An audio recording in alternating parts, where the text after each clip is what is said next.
Hobbies 2025, the rise of slow crafting in a hyper-digital world. In a world where everything seems to be moving at lightning speed, more and more people are turning to slow crafting hobbies to find peace and presence. Slow crafting is not just about making something by hand.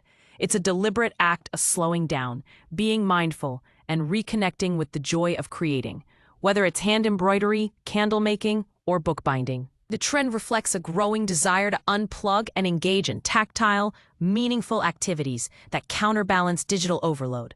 Across TikTok, Pinterest, and YouTube, searches for mindful hobbies and slow craft ideas have skyrocketed, proving that crafting is no longer niche, it's therapeutic rebellion. Part of the appeal is how accessible these hobbies have become. You don't need a fancy studio or expensive tools.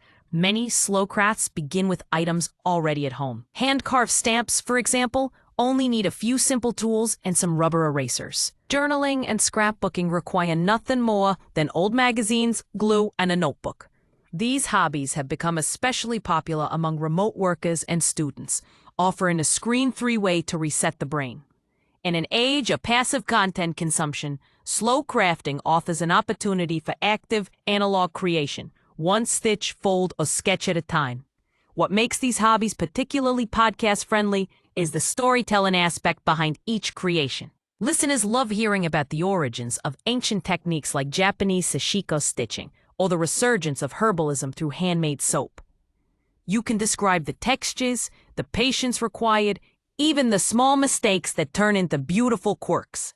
Unlike video-based DIY channels, podcast and slow crafts lets the audience imagine the process, deepening the emotional impact.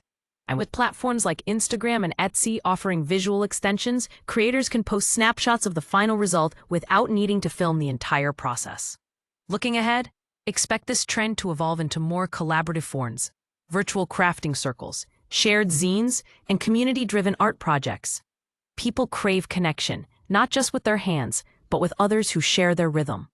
And as digital detoxing becomes a movement in its own right, slow crafting is emerging not just as a hobby, but as a philosophy. One that says it's okay to take your time, to create without pressure, to enjoy the quiet.